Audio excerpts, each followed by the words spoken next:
Hello friend, welcome back to study wire YouTube channel. और इस lecture में हम देखने जा रहे हैं यार गुणनखंड फैक्टर। ठीक है, इसका टोटल एक ही लेक्चर होगा और एक लेक्चर में हम पूरा का पूरा गुणनखंड कंप्लीट कर लेंगे, जो कि एमपी के हर एग्जाम के लिए होगा, स्पेशली जेल प्रेरी के लिए। ठीक है, क्योंकि इससे रिलेटेड एक क्वेश्चन हमारे एग्जाम में बिल्कुल आ रहा है, तो हम चाहेंगे कि एक ही लेक्चर में कंप्लीट हो जाए। ज़्यादा से ज़्यादा 40 से 45 मिनट का लेक्चर होगा और इसमें हम फैक्टर, ठीक है, टोटल फैक्टर अगर देखेंगे तो फैक्टर हम देख लेंगे यार टोटल फैक्टर कितने होंगे, फैक्टर क्या होते हैं, कैसे क्वेश्चन पूछे जाते हैं, सम फैक्टर किसको बोलते हैं, विषम फैक्टर किसको बोलते हैं, टोटल फैक्टरों की संख्या कितनी होगी, टोटल गुणनखंडों की संख्या कितनी होगी, सम गुणनखंड कितने होंगे, विषम गुणनखंड कितने होंगे, सम गुणनखंडों का योग क्या होगा, टोटल गुणनखंडों का योग क्या होगा, और अभाज्य गुणनखंड या प्राइम फैक्टर क्या होंगे। ये सारी चीजें हम इसमें देखेंगे। मतलब हम ये बोल सकते हैं कि सिर्फ एक लेक्चर में पूरा का पूरा चैप्टर कंप्लीट हो जाएगा। ठीक है, और इतना ही हमें पढ़ना है हमारे एग्जाम पर्पज से, और कोई ज्यादा बड़ा लेक्चर नहीं होगा। ठीक है, 40 से 45 मिनट आपको धैर्य रखना है।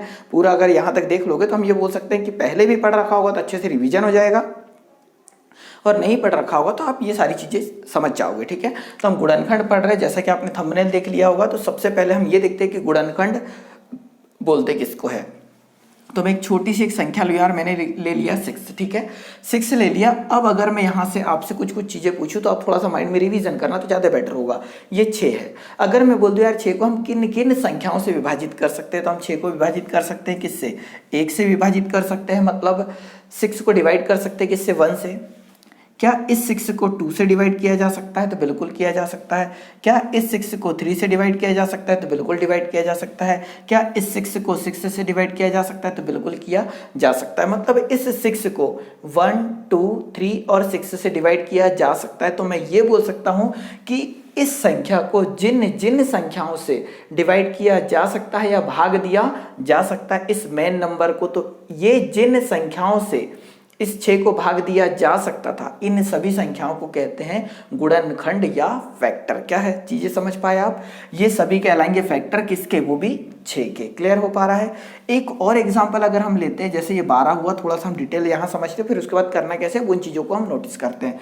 तो 12 है, तो 12 के फैक्टर की अगर मैं बात करूं तो एक तो हो जाएगा 1 से डिवाइड किया जा सकता है, 2 से डिवाइड किया जा सकता है, 3 से डिवाइड किया जा सकता है, 4 से डिवाइड किया जा सकता है, वहीं पर 6 से और 12 से। तो हम यहाँ ये बोल सकते हैं कि इस 12 के जो गुणनखंड होंगे, 1 होगा, 2 होगा, 3 होगा, 4, 6 और 12 होगा। मतलब टोटल कितने गुणनखंड होंगे, तो 1, 2, 3, 4, 5, 6। तो 12 के 6 गुणनखंड होंगे, टोटल 6 फैक्टर होंगे, क्योंकि 6 ऐसी संख्याएं हैं या ऐसे नंबर्स हैं जिनसे 12 को डिवाइड किया जा सकता है। इसके टोटल नंबर ऑफ फैक्टर कितने होंगे, 4 होंगे, क्योंकि ऐसी 4 संख्याएं हैं जिससे 6 को डिवाइड किया जा सकता है। ठीक है, तो ये सब के सब फैक्टर कहलाएंगे किसके, 6 के। ये सभी के सब फैक्टर कहलाएंगे किसके, 12 के। अब हम देखते हैं कि टोटल यहाँ कितने फैक्टर आ रहे हैं, 12 फैक्टर आ रहे हैं। सॉरी 12 नहीं, कितने फैक्टर आ रहे हैं टोटल, 6। मतलब हम ये बोल सकते हैं कि इस 12 के कितने गुणनखंड है, 6 गुणनखंड है। अब देखो हमसे ये पूछता है कि कुल गुणनखंडों की संख्या बताइए, टोटल नंबर ऑफ फैक्टर कैसे निकालेंगे, वो चीजें हम यहाँ सीख रहे हैं। तो देखो ये 12 लिखा, अब इसे क्या करना है, 2 से डिवाइड करना। थोड़ा सा धैर्य रखो, 1-2 मिनट में सारी चीजें समझ में आने लगेगी। तो हम यहाँ सबसे पहले सीख रहे हैं कुल गुणनखंडों की संख्या। ठीक है, कुल गुणनखंडों की संख्या। ठीक है, तो हम यहां से क्या सीख रहे हैं यार, कुल गुणनखंडों की संख्या। ठीक है, सॉरी यहां पर आ जाए कुल गुणनखंडों की संख्या, या हम इसको बोल देंगे total number of factor, total number, ठीक है, टोटल नंबर्स ऑफ फैक्टर्स। ठीक है, टोटल नंबर ऑफ फैक्टर्स कितने होंगे ये हम निकालना सीख रहे हैं। ये क्या हमारे पास 12, तो 12 को पहले डिवाइड करना है। जिस प्रकार से हम एलसीएम निकालते हैं कुछ इस प्रकार से अप्लाई करना है। तो 2 से डिवाइड करोगे 6 आएगा, 2 से डिवाइड करोगे 3 आएगा, फिर 3 से डिवाइड करोगे 1 आएगा। ये चीज़ आप समझ पा रहे होंगे। तो 12 को हमने 2 से डिवाइड करा, फिर 2 से डिवाइड करा, फिर 3 से डिवाइड करा। तो हम इस 12 को क्या लिख सकते थे, 2 कितने टाइम आ रहा है, 2 टाइम आ रहा है, तो 2 दी पावर कितना लिख सकते हैं, 2 लिख सकते हैं। इनटू 3 कितने बार आ रहा है, एक बार, 1 टाइम आ रहा है, तो 3 दी पावर कितना लिख सकते हैं, 1 लिख सकते हैं। थोड़ा सा धैर्य रखिएगा, सारी चीजें समझ में आ जाएगी। तो 2 की घात 2 गुणे 3 की घात 1 है। अब यहाँ कुल गुणनखंडों की संख्या अगर हमसे पूछे,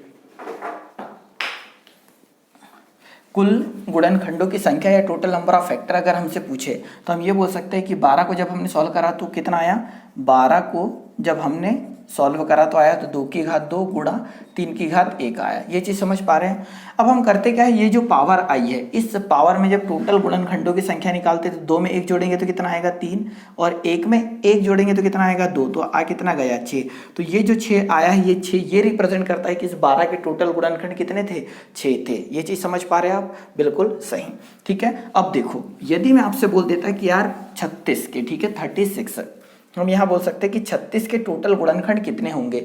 जो 36 है 100 आ जाएगा, 150 आ जाएगा, कुछ भी आ जाएगा, पर धीरे धीरे हम चल रहे हैं कि 36 के कुल गुणनखंड कितने होंगे। तो 36 को पहले डिवाइड करोगे 2 से तो कितना आएगा 18, फिर 2 से डिवाइड करोगे तो आएगा 9, फिर 3 से डिवाइड करोगे तो आएगा 3, और 3 से डिवाइड करोगे तो आएगा कितना 1। मतलब इस 36 को लिखा जा सकता है क्या, 2 the power 2 into 3 the power 3 लिखा जा सकता है, क्योंकि 2 कितने टाइम आया है 2 टाइम, और 3 कितने टाइम आया है 3 टाइम। ये चीज़ समझ पा रहे हैं। तो 2 the power 2 into 3 the power 3 the power कितना आ जाएगा 2 आ जाएगा। ठीक है 36 के, अब यहाँ जो पावर है इसमें 1 जोड़ना है, तो 2 में 1 जोड़ोगे कितना आएगा 3, फिर गुणा लगाना है, 2 में 1 जोड़ोगे कितना आएगा 3, तो 3 3 का कितना आ जाएगा 9। तो हम ये बोल सकते हैं कि 9 क्या है, टोटल गुणनखंडों की संख्या, वो भी किसके 36 के। अगर हमसे यहाँ बोल देता है कि जो 100 है, ठीक है 100 है, इसके टोटल गुणनखंडों की संख्या ज्ञात कीजिए, किसकी 100 की। तो आप अब चीजें समझने लगे होंगे, 2-3 क्वेश्चन और करते हैं फिर हम आगे चलते हैं। तो 100 के कुल गुणनखंडों की संख्या क्या है, ये हमसे पूछता है। ठीक है, तो हम यहाँ बोल सकते हैं 100 के कुल गुणनखंडों की संख्या कितनी है। तो 2 से डिवाइड करोगे तो आएगा 50, फिर 2 से डिवाइड करोगे तो आएगा 25, फिर 5 से डिवाइड करोगे तो आएगा 5, और 5 से डिवाइड करोगे तो 1 आएगा। मतलब हम क्या लिख सकते हैं 100 को लिख सकते हैं 2 the power 2 into 5 the power 2 लिख सकते हैं। तो मैंने ये बताया कि 100 के टोटल गुणनखंड कितने होंगे, तो इस 2 में 1 जोड़ेंगे तो 3 आएगा, गुणा इस 2 में 1 जोड़ेंगे तो आएगा 3, तो 3 3 का आ जाएगा 9, 3 3 दा 9। ठीक है, तो जो 9 आया है, ये 9 उस चीज को रिप्रेजेंट कर रहा है कि 100 के टोटल नंबर ऑफ फैक्टर कितने होंगे 9 होंगे, कुल गुणनखंडों की संख्या कितनी होगी 9 होगी। एक अंतिम क्वेश्चन हम इस प्रकार का करते फिर थोड़ा सा आगे बढ़ते हैं। ठीक है, क्वेश्चन ऐसे ही आते हैं कि 100 के टोटल गुणनखंड कितने हैं, टोटल नंबर ऑफ फैक्टर कितने होंगे। तो एक मैं यहाँ क्वेश्चन ले लेता हूँ कि यार 144 है, ठीक है 144 के टोटल गुणनखंड कितने होंगे, या टोटल नंबर ऑफ फैक्टर कितने होंगे किसके 144 के। तो हम करेंगे क्या यार, इस 144 को डिवाइड करेंगे किससे 2 से, तो कितना आ जाएगा 72, फिर 2 से डिवाइड करेंगे तो आ जाएगा 36, फिर 2 से डिवाइड करेंगे तो आ जाएगा 18, फिर 2 से डिवाइड करेंगे तो आ जाएगा 9, और फिर 3 से डिवाइड करेंगे 3, और 3 से डिवाइड करेंगे 1। क्या ऐसा कुछ हो रहा होगा।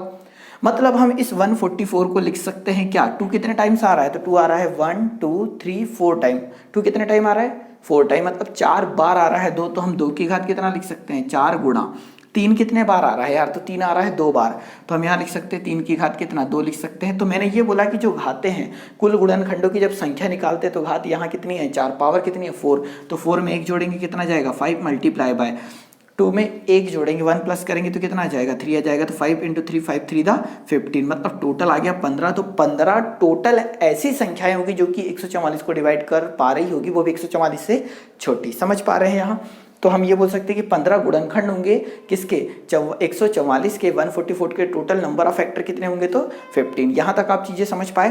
तो एक छोटा सा क्वेश्चन मैं दे रहा हूँ कि आपको इसे कमेंट बॉक्स में कमेंट करना है कि 150 के, ठीक है 150 के कुल गुणनखंडों की संख्या कितनी होगी, ये आपको अभी सॉल्व करना है, पहले कमेंट बॉक्स में कमेंट करना है, या टोटल नंबर ऑफ फैक्टर कितने होंगे किसके 150 के, ये चीज़ें आपको यहाँ बतानी है। ठीक है, तो हम यहाँ इतनी चीज़ें सीखे कि टोटल नंबर तो कुल गुणनखंडों की संख्या किस प्रकार से निकाली जाती है। अब यहाँ पर एक छोटी सी चीज़ें और फोकस करना आप, ठीक है, और अंत तक बने रहिए। बिल्कुल बहुत इजी लैंग्वेज में, मतलब ये बोल सकते हैं कि ज़्यादा आपको दिमाग पर भी लोड डालने की आवश्यकता नहीं है, और ये सारी चीज़ें आपको समझ में आ पा रही होगी। ठीक है, और इससे पहले यार मैंने एक चैप्टर करवा रखा है यूनिट डिजिट, उसी पे आप कंप्लीट कर लो, क्योंकि 1 नंबर का क्वेश्चन आपसे बिल्कुल हर प्रैक्टिस सेट में मिल रहा है, तो वहाँ से 1 नंबर कवर हो रहा है, यहाँ से 1 number.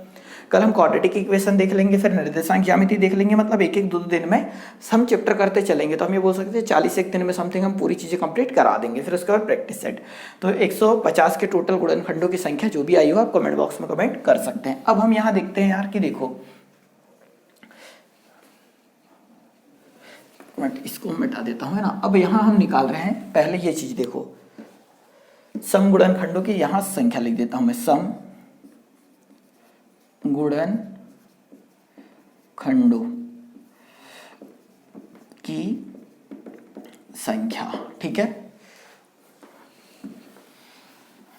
Even factor number of number of even factor, ठीक है यार, थोड़ा देख लेना, ये स्पेलिंग में है ना, मैथ्स पढ़ा रहे हैं, इंग्लिश नहीं। तो देखो यार, सम गुणनखंडों की संख्या या number of even factor, total number of लिख देते हैं हम, ठीक है, total number of even factor. अब यहाँ मैंने जो एग्जांपल लिया था, फिर से 12 लेता हूँ मैं। 12 को हम डिवाइड कर सकते हैं किससे, 1 से। 12 को डिवाइड कर सकते हैं 2 से, 12 को डिवाइड कर सकते हैं 3 से, 12 को 4 से डिवाइड कर सकते हैं, 6 से कर सकते हैं और 12 से कर सकते हैं। अब यहाँ मैंने ये पूछ रहा हूँ कि सम गुणनखंडों की संख्या बताओ, तो यार 12 के सम गुणनखंड या इवन फैक्टर कौन से होंगे? तो एक तो इवन नंबर 2 है, क्योंकि 2 से 12 को डिवाइड कर पा रहे हैं। एक इवन फैक्टर 4 है, क्योंकि 4 से डिवाइड कर पा रहे हैं किसको, 12 को। एक इवन फैक्टर 6 है, क्योंकि 6 से डिवाइड कर पा रहे हैं किसको, 12 को। और एक खुद 12 है, जिसको 12 को इस 12 से डिवाइड कर पा रहे हैं। मतलब यहाँ total number of even factor क्या होंगे, सम गुणनखंड क्या हुआ, 1 2 3 4। तो मैं ये बोल सकता हूँ कि जो 12 है उसके सम गुणनखंड कितने हैं, 4 है। ये चीज़ समझ पा रहे हैं, ये प्रैक्टिकली हुआ। अब इसे हम कैसे करना है वो चीज़ देखो, कि जब भी सम गुणनखंडों की संख्या हमें निकालनी हो तो हमारे पास दे रखा था कितना, 12। चीज़ें समझना बहुत सिंपल है। 2 से डिवाइड करेंगे आएगा 6, 2 से डिवाइड करेंगे आएगा 3 और 3 से डिवाइड करेंगे आएगा कितना, 1 आएगा। मतलब 12 को हम लिख सकते थे क्या, 2 की घात 1 और 2 कितने बार आया है, 2 बार आया, 2 टाइम्स आया, तो पावर 2 इंटू 3 कितने टाइम्स आया, 1 टाइम, ऐसा कुछ लिख दिया। पर अभी हम क्या कर रहे थे यार, जब टोटल नंबर ऑफ फैक्टर जब हम निकालते हैं तो 2 में +1 करते हैं और मल्टीप्लाई कर देते हैं 1 में +1 करके, ऐसा कुछ करते हैं। परंतु जब total number of even factor निकालने हो तो हम करते क्या है, इस 2 को, टू दी जो भी पावर रहेगी, टू दी जो भी पावर रहेगी उसमें कोई छेड़खानी नहीं करनी है। तो 2 दी पावर कितना है, 2, तो उसको एज इट इज 2 लिखोगे। और इस आगे 2 के बाद जो भी फैक्टर बन रहा है, ठीक है, जो भी फैक्टर बन रहा है उसमें 1 जोड़ना है। तो 1 में 1 जोड़ेंगे तो कितना आ जाएगा, 2 आ जाएगा। तो 2 दूनी कितना आ गया, 4। तो हम ये बोल सकते हैं कि इस 12 के टोटल इवन फैक्टर कितने हैं, 4 है। चाहोगे तो यहाँ भी देख लो कितने फैक्टर आए थे, 4 आए थे। ये चीज़ समझ पा रहे हैं। एक अगला क्वेश्चन देखते हैं। अगर मैं यहाँ लिख दूं यार 48, ठीक है, कितना लिख दूं, 48, और इस 48 के मैं टोटल सम गुणनखंडों की संख्या निकालूं। पेपर में बिल्कुल ऐसे ही क्वेश्चन आता है कि 48 के सम गुणनखंडों की संख्या कितनी होगी, total number of even factor किसका बताना है, वो भी 48 का। तो हम करेंगे क्या, हम अभी तक ये सीखे कि यार ये 48 है, इसको डिवाइड करोगे 2 से तो आएगा 24, फिर 2 से डिवाइड करेंगे तो आएगा 12, फिर 2 से डिवाइड करेंगे तो 6, फिर 2 से डिवाइड करेंगे तो 3 और 3 से डिवाइड करेंगे तो आएगा कितना, 1 आएगा। मतलब 48 को हम लिख सकते हैं 2 दी पावर 2 कितना टाइम आया है, 1 2 3 4 टाइम आया, तो 2 दी पावर 4 कर देंगे, इंटू 3 कितना टाइम आया है, तो 1 टाइम, तो 3 दी पावर कितना कर देंगे, 1 कर देंगे। ये चीज़ समझ पा रहे हैं हम करते क्या है कि जब इवन फैक्टरों की संख्या निकालते हैं तो जो 2 दी जो पावर होती है उसमें कोई छेड़खानी नहीं करते। तो 2 दी पावर 4 है तो 4 करा, इंटू 3 दी पावर 1 था, 1 में 1 प्लस करेंगे तो आएगा 2।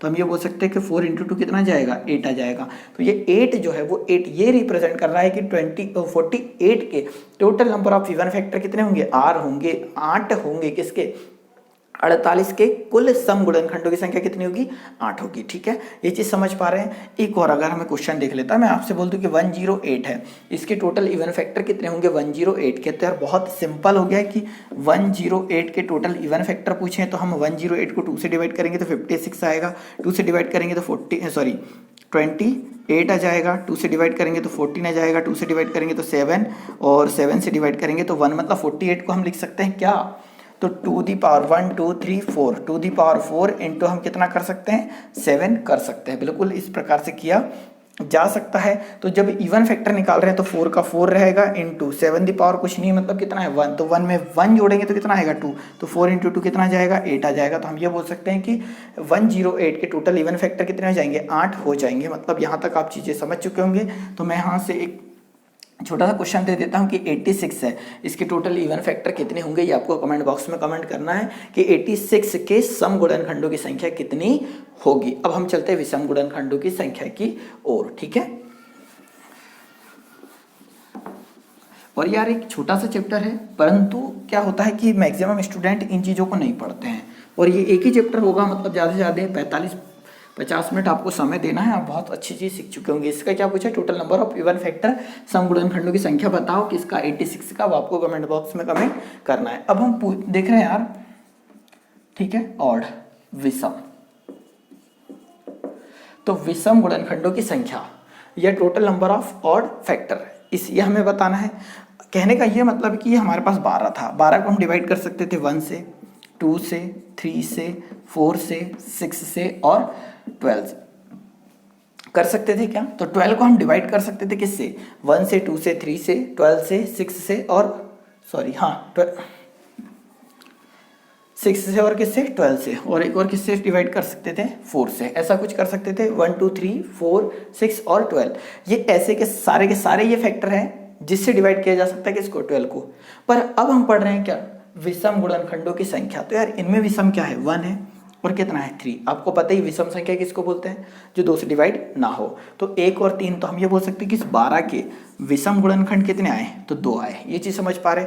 अगर हम इसे मैथमेटिकली सॉल्व करते तो हम ये बोल सकते हैं कि ये 12 है हमारे पास, ठीक है। जो इसकी मेथड होगी, इसको 2 से डिवाइड कर रहे होते हैं, आता कितना? 6। 2 से डिवाइड कर रहे आता 3 और 3 से डिवाइड करते आता कितना? 1। मतलब इस 12 को हम लिख सकते हैं 2 the power 2 into 3 the power कितना लिख सकते हैं? 1। पर अब यहाँ पर एक छोटी सी चीज़ याद रखना कि जब भी विषम गुणनखंडों की संख्या निकालनी हो, total number of odd factor निकालने, तो करते क्या है?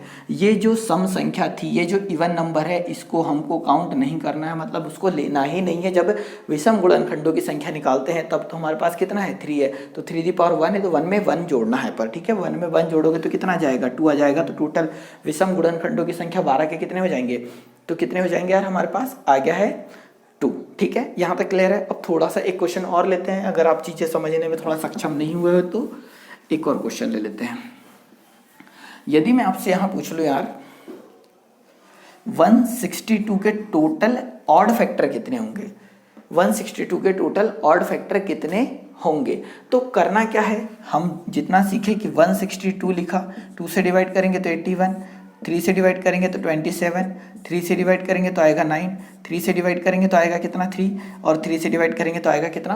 1। यहाँ तक आप चीज़ें समझ पा रहे होंगे। मतलब इस 162 को लिख सकते हैं 2 दी पावर कितना? 1 into 3 the power 1 2 3 4, 3 the power कितना लिख सकते हैं? 4 लिखा जा सकता है। मैं ये बोल रहा हूँ कि जब विषम गुणनखंडों की संख्या निकालते हैं तो ये जो सम संख्या है, ये इवन नंबर जो है, इससे हमें कोई भी मतलब नहीं रहता है। तो आया कितना? 4। 4 में 1 जोड़ेंगे तो कितना आएगा? 5। तो मैं ये बोल सकता हूँ कि 162 के ऑड फैक्टर, 162 के विषम गुणनखंडों की टोटल संख्या कितनी होगी? 5 होगी। मतलब हम ये बोल सकते हैं कि इन क्वेश्चन से आप चीज़ें समझें, नोट्स बनाते चलिए, ज़्यादा बेटर होगा। एग्जाम टाइम में आपको सिर्फ और सिर्फ एक बार नोट्स पलटाने, 2 से 3 पेज पलटाने और विषम गुणनखंड कंप्लीट, ठीक है। इस प्रकार से हो जाएगा तो आपको ज़्यादा बेटर रहेगा एग्जाम पर्पस के लिए। और यदि नोट्स नहीं बना रहे तो मैं ये बोल सकता हूँ कि इसी लेक्चर को आप एक बार और देख लेना एग्जाम टाइम में, और एक बार अभी देख लो, ठीक है। या तो ऐसा करो कि 2 बार अभी अगर देख लेते तो सबसे बेस्ट होगा। एक बार आप नॉर्मल स्पीड में और एक बार पूरी फुल स्पीड में देख लो, तो बहुत अच्छी एक इमेज माइंड में बन चुकी होगी। तो हमने क्या क्या सीखा यार? कि कुल गुणनखंडों की संख्या सीख डाली, टोटल, ठीक है, टोटल फैक्टर की संख्या सीखी हमने। दूसरा सीखा है सम, और थर्ड सीखा है विषम, ठीक है। एक चीज़ सीखना बाकी है अभी, प्राइम नंबर, ठीक है, जिसको अभाज्य गुणनखंड बोलते हैं। हम थोड़ा सा आगे चल के सीखते हैं उसे। तो हमने कुल गुणनखंडों की संख्या, सम गुणनखंडों की संख्या और विषम गुणनखंडों की संख्या सीखी। अब हम यहाँ पर एक छोटी सी चीज सीखने वाले हैं, वो चीज देखो यार, ठीक है। एक मिनट में इससे पहले मिटा देता हूं। अब हम सीखने वाले हैं कि कुल गुणनखंडों का योग क्या होगा, ठीक है। सम ऑफ कुल गुणनखंडों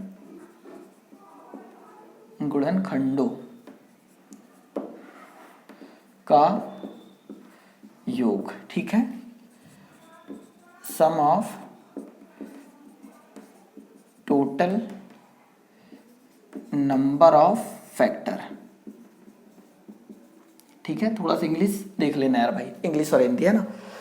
तो कुल गुणनखंडों की संख्या का योग या फिर sum of total number of factor, ये सीखने वाले। तो क्या देख रहे हैं वो चीज़ देखो, ये 12 था, 12 को डिवाइड किया जा सकता है 1 से, 2 से, 3 से, 4 से, 6 से और 12 से। मतलब मैं ये बोल सकता हूँ कि इस 12 को डिवाइड किया जा सकता था किससे? 1 2 3 4 6 और 12 से। तो कहीं ना कहीं ये टोटल क्या हुए? गुणनखंड हुए। तो अब ये पूछ रहा है कि कुल गुणनखंडों की संख्या का योग क्या होगा? कुल गुणनखंडों का योग क्या होगा? मतलब इन सभी का सम पूछा जा रहा है, तो इन सभी को ऐड करना पड़ेगा यार। हर बार ऐसा ऐड करेंगे तो 12 और 6 हो जाएगा 18, 18 4 हो जाएगा 22, 22 और 3 हो जाएगा 25, ठीक है।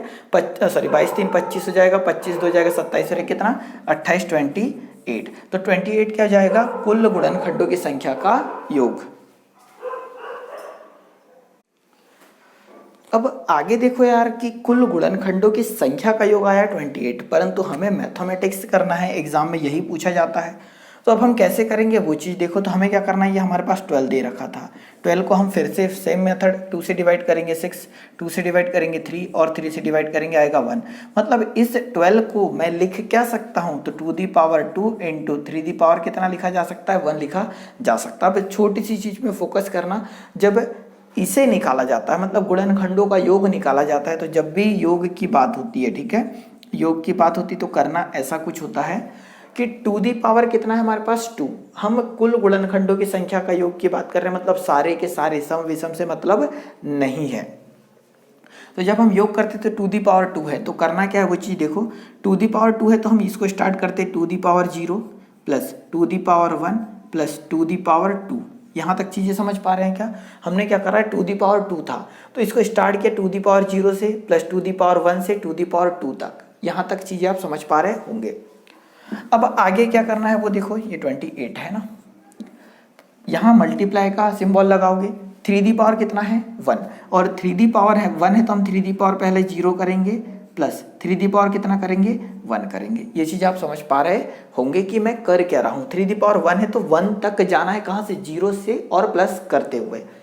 अब सॉल्व करेंगे इसको तो 2 दी पावर 1 मतलब 2 दी पावर 0 की वैल्यू कितनी होती है 1 होती है। पिछले लेक्चर में हम बता चुके हैं 2 दी पावर 1 मतलब 2, 2 दी पावर 2 मीन्स कितना हो जाएगा 4 इंटू हो जाएगा 3 दी पावर 0 कितना हो रहा होगा 1 और 3 दी पावर 1 हो जाएगा कितना 3, तो 4 और 2 6 और एक 7, तो 7 इंटू कितना हो जाएगा 4 और 7 जो कितना हो जाएगा 28, ठीक है। 7 4 द 28। तो यहाँ आप देखोगे इस 12 के टोटल गुणनखंड आए थे 28, वो गुणनखंडों का योग आया था 28। यहाँ पर भी टोटल गुणनखंडों का योग कितना आया 28 आया। ये मेथड हमें अप्लाई करनी है।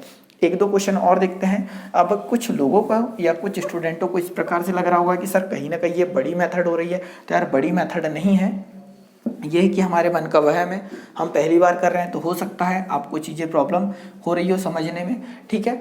अगला क्वेश्चन देखते हैं कि अगर मेरे पास दे दिया कि 120, ठीक है, 120 में कुल गुणनखंडों का योग ज्ञात करो या सम, ठीक है, find the sum of all number of factor, ठीक है।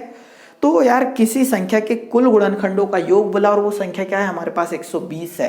तो सबसे पहले 120 को सॉल्व करना है, तो 120 को सॉल्व करना है 2 से डिवाइड करोगे कितना आ जाएगा 60 आ जाएगा, 2 से डिवाइड करोगे आ जाएगा 30, 2 से डिवाइड करोगे तो आ जाएगा 15, 3 से डिवाइड करोगे तो आ जाएगा 5 और 5 से डिवाइड करोगे तो कितना आ जाएगा 1 आ जाएगा। मतलब इस 120 को हम लिख सकते हैं 2 दी पावर कितना है 3 टाइम है, 2 कितना टाइम आ रहा है 3 टाइम रिपीट हो रहा है, तो 2 दी पावर 3 कर देंगे मल्टीप्लाई बाय 3 कितने टाइम आ रहा है 1 टाइम, तो हम 3 दी पावर कितना कर देंगे 1 कर देंगे इंटू 5 कितने टाइम आ रहा है 1 टाइम, तो हम ये बोल सकते हैं 5 दी पावर कितना कर देंगे 1 कर देंगे। यहाँ तक आप चीज़ें समझ रहे हैं। और जिस प्रकार से इधर मेथड अप्लाई करेंगे टोटल गुणनखंडों का जब योग निकालते हैं तो 2 दी पावर 3 है, तो जब हम योग निकालेंगे तो हम इसको लिखेंगे 2 the power 0 plus 2 the power 1 plus 2 the power 2 plus 2 the power कितना कर देंगे 3। यहाँ तक आप चीज़ें समझ पा रहे हैं, 0 फिर पावर 1 फिर पावर 2 फिर पावर 3, क्योंकि मैक्सिमम पावर कितनी थी 3 थी। यहाँ मल्टीप्लाई 3 दी पावर कितना है 1, तो हम इसको लिखेंगे क्या 3 the power 0 plus 3 the power कितना करेंगे 1 करेंगे मल्टीप्लाई बाय 5 दी पावर 1 है, तो 5 को भी लेना है यार, तो हम इसको क्या करेंगे 5 the power 0 plus 5 the power कितना करेंगे 1 कर देंगे।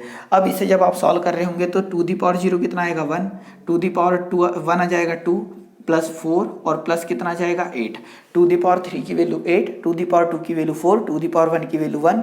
इस प्रकार से सॉल्व करेंगे इंटू 3 दी पावर 0 की वैल्यू कितनी आएगी 1 और 3 दी पावर 1 की वैल्यू आ जाएगी कितनी 3 प्लस 1 कितना आ जाएगा 4 हो जाएगा इंटू 5 दी वैल्यू कितनी है 0, तो 5 दी वैल्यू 0 आएगी तो इसकी वैल्यू होगी 1 और 5 का मान 5 हो जाएगा, तो 5 और 1 कितना आ जाएगा 6, ठीक है। और आगे सॉल्व करेंगे तो 8 और 4 12 और 2 14 और 1 कितना आ जाएगा 15, ठीक है। 15 गुणा कितना है यहाँ 4 और गुणा कितना है 6, ठीक है। सॉल्व कर देंगे तो 15 चौक कितना हो जाएगा 60 और 6 6 36, ठीक है 360। तो हम ये बोल सकते हैं कि 120 के कुल गुणनखंडों की संख्या का योग कितना जाएगा, 320 आ जाएगा। ठीक है, तो आप यहाँ तक चीजें समझ पाए होंगे।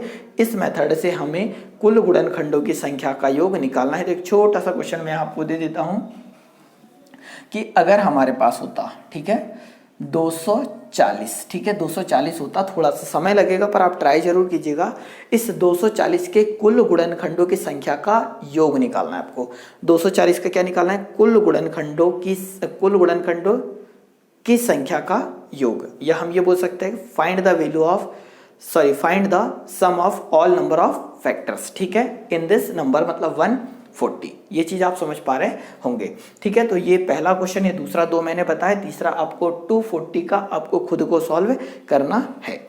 आगे बढ़ जाते हैं यार। अब हमने देखो, जैसे यहाँ पर कुल गुणनखंडों का योग निकाल रहे हैं हम, तो यहाँ जाएगा सम गुणनखंडों का योग। ठीक है, यहाँ हम क्या कर लेंगे, सम गुणनखंडों का योग। ठीक है, sum of total number of even factor वो निकालेंगे। अब कैसे करेंगे वो देखो, सिर्फ थोड़ा सा लेक्चर और बचा है जहां आपको ये बोल सकते हैं कि एक तसल्ली मिलेगी, सारी चीजें आपसे बन रही होगी, कोई भी प्रॉब्लम बिल्कुल नहीं हो रही होगी। और कोशिश करेंगे यार कि हम आगे अब जितने भी लेक्चर लाएं, एक लेक्चर एक चैप्टर। ठीक है, तो हम ऐसा कर सकते हैं यार कि ज़्यादा प्रॉब्लम आपको ना हो। ठीक है, एक बार आप एक वीडियो में एक चैप्टर कंप्लीट करके जाओ। सम गुणनखंडों की संख्या का योग, पहले फिर से वही समझते हैं प्रैक्टिकल कि 12 को हम 1 से डिवाइड कर सकते थे, 2 से कर सकते थे, 3 से कर सकते थे, 4 से कर सकते थे, 6 से कर सकते थे और 12 से कर सकते थे। ठीक है, यहाँ तक कोई प्रॉब्लम हमें नहीं है। अब हम निकल रहे हैं कि सम गुणनखंडों का योग या फिर sum of total number of even factor, इनका हमको सम निकालना है, योग निकालना है। सम गुणनखंड है 2, 4, 6 और 12, यही है क्या, इनका योग निकालना है। इनका योग निकालना है मतलब 2 और 4 6, 6 और 6 12, 12 और 12 कितना 24 आ जाएगा। तो टोटल कितना आ रहा है, सम गुणनखंडों का योग आ रहा है 24। मैथमेटिकली कैसे करेंगे उन चीज़ों को देखो, तो फिर से इस 12 को सॉल्व करेंगे तो यार इतने बार सॉल्व कर चुके हैं, तो हम ये बोल सकते हैं कि 2 दी पावर आएगा 2 इंटू 3 दी पावर आ जाएगा कितना 1, ऐसा कुछ आएगा। इतने बार हम सॉल्व कर चुके, तो यार चीज़ें आपको समझ में आने लगी होगी। 2 दी पावर 2 है इंटू 3 दी पावर 1 है। तो जब सम संख्या के, मतलब हम सम गुणनखंडों का जब योग निकालते हैं, तो सम गुणनखंडों का जब योग निकालते हैं, तो अभी हमने क्या करा था कि 2 दी पावर 2 है, तो हमने इसको स्टार्ट किया था कहाँ से, तो हमने इसको स्टार्ट किया था 2 दी पावर 0 से। पर जब सम गुणनखंडों की संख्या का योग निकालते हैं, तो इसको स्टार्ट करते हैं 2 दी पावर 1 से प्लस 2 दी पावर 2, क्योंकि मैक्सिमम कितना है, पावर 2 है। ये चीज समझ पा रहे कि जब सम गुणनखंडों की संख्या का योग निकाला जाता है, तो इसको 0 से स्टार्ट ना करते हुए पावर 1 से स्टार्ट करते, तो 2 the power 1 plus 2 the power 2 into आ जाएगा 3 दी पावर कितना। तो यहाँ पर ऐसा नहीं करेंगे, सिर्फ ये 2 के साथ होगा, 3 के साथ ऐसा नहीं होगा। तो 3 दी पावर 1 है, इसका मतलब 3 दी पावर आ जाएगा 0 प्लस 3 दी पावर आ जाएगा कितना 1 आ जाएगा। यहाँ तक हम चीज़ें समझ पा रहे हैं। आगे हम देखेंगे यार, 2 दी पावर 1 की वैल्यू 2 और 2 दी पावर 2 की वैल्यू 4, तो 4 प्लस 2 कितना आ जाएगा 6 मल्टीप्लाई बाय, यहाँ 3 दी पावर 0 की वैल्यू आएगी 1, 1 प्लस 3 करेंगे तो कितना आ जाएगा 4 आ जाएगा। तो 6 4 से कितना आ जाएगा 24। ठीक है, 6 चौक 24, तो वो भी सम गुणनखंडों का योग आया है 24, और यहाँ पर भी कितना है 24। तो मैं ऐसा समझ रहा हूँ कि आप मेथड समझ पाए होंगे, पर फिर भी एक क्वेश्चन हम जरूर ट्राई करते हैं। ठीक है, तो क्वेश्चन कुछ इस प्रकार से हो जाएगा कि मैं ले लेता हूँ यार यहाँ 48, ठीक है, सॉरी हम ले लेते हैं 50, और 50 में हम ये देख लेते हैं कि सम गुणनखंडों की संख्या का योग कितना आएगा। तो 50 है, इसमें सम गुणनखंडों की संख्या का योग हम निकाल रहे हैं, तो इतना हम जानते हैं यार, 50 को पहले डिवाइड करेंगे 2 से तो आएगा 25, फिर डिवाइड करेंगे 2 से तो आएगा 5 से करेंगे ना, 5 से करेंगे तो आएगा कितना 5, और फिर से 5 से डिवाइड करेंगे तो आएगा कितना 1, 2 से डिवाइड करा तो आया 25, 25 को 5 से डिवाइड करेगा तो 5, ऐसा कुछ आएगा। 50 को हम लिख सकते हैं 2 the power 1 into 5 the power कितना लिख सकते हैं 2 लिख सकते हैं, पर हम निकाल क्या रहे हैं, तो सम गुणनखंडों का योग। तो हम करेंगे क्या, जब योग निकाल रहे हैं और वो भी सम गुणनखंडों का, तो हम लिख सकते हैं 2 दी पावर 1 है, तो 2 दी पावर 0 से स्टार्ट नहीं करते हैं मीन्स लिखेंगे क्या, तो 2 दी पावर ओनली 1 ही रहेगा इंटू, पर 5 दी पावर 2 है तो 5 the power 0 plus 5 the power 1 plus 5 the power कितना हो जाएगा 2 हो जाएगा। तो यहाँ 2 दी पावर 1 मतलब आ जाएगा 2, 5 दी पावर 0 की वैल्यू आ जाएगी 1। ठीक है, इसकी वैल्यू आएगी 5, इसकी आएगी 25, तो 25 और 5 30 और 1 कितना 31 आ जाएगा। तो 31 दूनी कितना आ जाएगा 62। तो हम ये बोल सकते हैं कि 50 के सम गुणनखंडों का योग कितना आ जाएगा 62 आ जाएगा। तो ये दो क्वेश्चन से आप ये समझ चुके होंगे कि सम गुणनखंडों का योग किस प्रकार से निकाला जाता है, फाइंड आउट किया जाता है। ठीक है, अब जिस प्रकार से हमने सम निकाला उसी प्रकार से हम क्या निकालेंगे यार, विषम निकालेंगे। ठीक है, विषम निकालेंगे मतलब यहाँ पर क्या जाएगा, ऑड आ जाएगा। ठीक है, यहाँ पर आ जाएगा ऑड। अब ये देख लो ऑड को हम किस प्रकार से सॉल्व करते हैं। तो सबसे पहले हम वापस से आ जाते हैं किस में, तो वापस हम आ जाते हैं 12 में, क्योंकि जो हमारा एग्जाम्पल है बेस वही है, तो हम उसके थ्रू ही हर क्वेश्चन को समझने की कोशिश करेंगे और फिर बड़े क्वेश्चन में उसे अप्लाई कर रहे होंगे। तो यार 12 है, 12 को डिवाइड किया जा सकता था 1 से, 2 से, 3 से, 4 से, 6 से और 12 से। तो हम ये बोल सकते हैं यार कि अब हम निकाल रहे हैं कि विषम गुणनखंडों का योग sum of total number of odd factor. ठीक है, इनको निकाल रहे हैं। तो यहाँ ऑड नंबर क्या है यार, ऑड फैक्टर एक 1 और एक कितना है 3। तो इनका जब योग निकालोगे तो कितना आएगा 4 आएगा यार। तो योग 4 आ रहा है। तो अब मैथमेटिकली कैसे सॉल्व करोगे, तो हम ये बोल सकते हैं कि जब आप 12 को सॉल्व करोगे तो आएगा 2 the power 2 into 3 the power कितना जाएगा 1 आ जाएगा। यहाँ पर ये चीज याद रखनी है अब यार कि जब सम गुणनखंडों का योग निकाला था तो हमने सम वाली संख्या को ले रहे थे, पर जब विषम गुणनखंडों का योग निकालते हैं तो इसकी जरूरत नहीं होती है, इसकी आवश्यकता नहीं होती। मतलब 3 दी पावर कितना है, यहाँ निकाल रहे हैं विषम गुणनखंडों का योग, तो योग निकाल रहे हैं तो 3 दी पावर 1 है तो हम 3 दी पावर कर देंगे 0 प्लस 3 दी पावर कर देंगे 1। जब सॉल्व करोगे तो 3 दी पावर 0 की वैल्यू आएगी 1, 1 प्लस 3 कितना जाएगा 4 आ जाएगा। और ये जो 4 आया है ये विषम गुणनखंडों का क्या है योग, और ये भी क्या है योग। यहां तक आप चीजें समझ पा रहे हैं। मतलब मैं अगर आपसे बोल दूं कि यार हमें एक नंबर ले लेते हैं 63। ठीक है, 63 ले लेते हैं और इस 63 में विषम गुणनखंडों का योग निकालना है। तो 63 में विषम गुणनखंडों का योग निकालना है तो हम इसे डायरेक्टली अप्लाई करेंगे। इसको सबसे पहले डिवाइड कर देंगे, 2 से डिवाइड हो रहा है क्या, नहीं तो 3 से डिवाइड हो रहा है, तो 3, 2 और 1 21 आ जाएगा। 3 से करेंगे तो आ जाएगा कितना 7 और 7 से करेंगे तो आ जाएगा कितना 1। इस प्रकार से आ जाएगा। मतलब 63 को लिखा जा सकता है 3 दी पावर 2 इंटू 7 दी पावर कितना 1 लिखा जा सकता है। अब हम योग ज्ञात कर रहे हैं तो हमने ये बोला था कि यहाँ 2 होता तो उसको नहीं लेते, पर 2 है ही नहीं तो हम क्या करेंगे 3 दी पावर 2 और 7 दी पावर 1 है तो हम उसको लेंगे। तो हम यहाँ से निकाल रहे हैं यार योग, तो योग कैसे निकालेंगे 3 the power 0 plus 3 the power 1 plus 3 the power 2 into, अब हमें 7 दी पावर 1 जो है तो हम इसको लिख सकते हैं 7 the power 0 plus 7 the power कितना 1, ऐसा कुछ लिख सकते हैं। तो 3, अब देखो यहाँ 3 दी पावर 0 की वैल्यू 1, 3 दी पावर 1 की वैल्यू 1 और 3 दी पावर 2 की वैल्यू 9, 9 प्लस 3 हो जाएगा 12 और कितना जाएगा 13, इतना कुछ रहा होगा 9, 9 और 3 कितना जाएगा 12, 12 और 1 कितना होगा 13। तो यहाँ से जाएगा 13 गुणा 7 और 1 कितना हो रहा होगा 8, तो 13 सत्ते कितना जाएगा 98। ठीक है, 13 अट्ठे 104 हो रहा होगा। तो कितना जाएगा यार, यहां से हम 63 के बोल सकते हैं कि टोटल विषम गुणनखंडों की संख्या का योग तो कितना जाएगा 104 आ जाएगा। तो हमने यहां से सीखा सम गुणनखंडों की संख्या का योग, विषम गुणनखंडों की संख्या का योग और कुल गुणनखंडों की संख्या का योग। अब एक अंतिम चीज यहां पर बची है कि अभाज्य गुणनखंडों की संख्या बताइए, find the number of prime factor.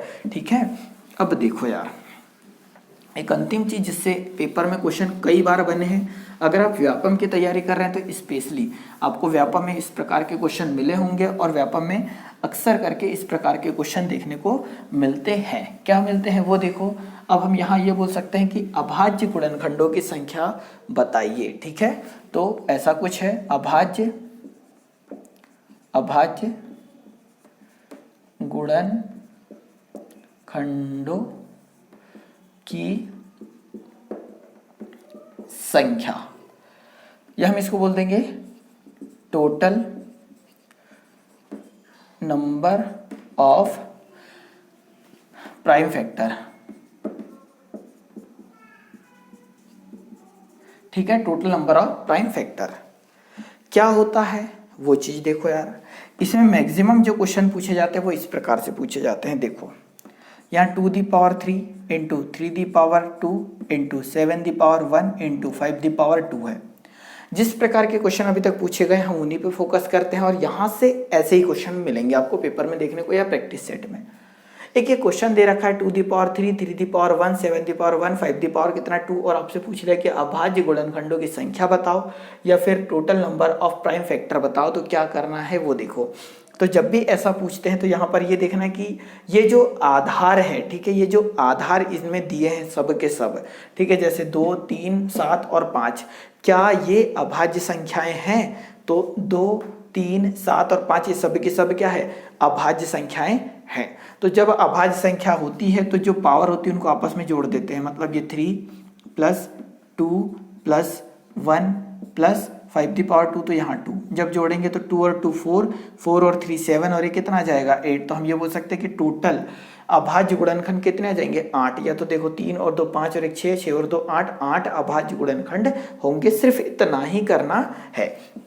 जैसे मैं अगर एक क्वेश्चन और लिख दूं यार, क्वेश्चन कुछ इस प्रकार से लिख दूं कि 3 the power 5 into 13 the power 3 into यहाँ पर 17 दी पावर 2 इंटू हम लिख देते 29 दी पावर 1। इसमें अगर इस क्वेश्चन में हम पूछ ले कि अभाज्य गुणनखंडों की संख्या बताओ, और इसमें अगर हम पूछ ले कि अभाज्य गुणनखंडों की संख्या बताओ, तो करना क्या है? करना ज़्यादा कोई कलाकारी नहीं करना है। ये जो पावर है अगर 3, 13, 17, 29 का ये सब की सब प्राइम नंबर है, अभाज्य संख्या है, तो बिल्कुल हाँ है। तो करना क्या है? डायरेक्टली पावर को जोड़ोगे, हमारा प्राइम फैक्टर आ जाएगा। तो 5 और 3 8, 8 और 2 10 और 1 कितना 11। तो हम ये बोल सकते हैं कि इस क्वेश्चन के टोटल अभाज्य गुणनखंड कितने हो जाएंगे? 11 हो जाएंगे। ठीक है, तो मैं एक अंतिम क्वेश्चन यहाँ लिख देता हूँ जिसका आंसर आपको कमेंट्स बॉक्स में कमेंट करके बताना है। और जितना मैंने पढ़ा है सिर्फ इतना पढ़ने की आवश्यकता है, इससे ही पूरा पेपर आपका बनेगा। चाहो तो आप कोई भी प्रैक्टिस सेट लगा लो, अगर इस चैप्टर के क्वेश्चन आते तो आपसे 100% गारंटी के साथ बन जाएंगे। तो यार क्वेश्चन कुछ इस प्रकार से है, 13 दी पावर 2 इंटू यहाँ लिख देते 17 the power 3 into 23 the power आ जाएगा 4 इंटू 31 दी पावर आ जाएगा 5। और इस क्वेश्चन में आपको बताना है कि अभाज्य गुणनखंडों की संख्या कितनी होगी। ठीक है, total number of prime factor कितने होंगे इस क्वेश्चन के, ये आपको कमेंट्स बॉक्स में कमेंट करके बताना है यार। तो इस लेक्चर में इतना ही। लेक्चर अच्छा लगा हो तो इसे लाइक कर दो, शेयर कर दो।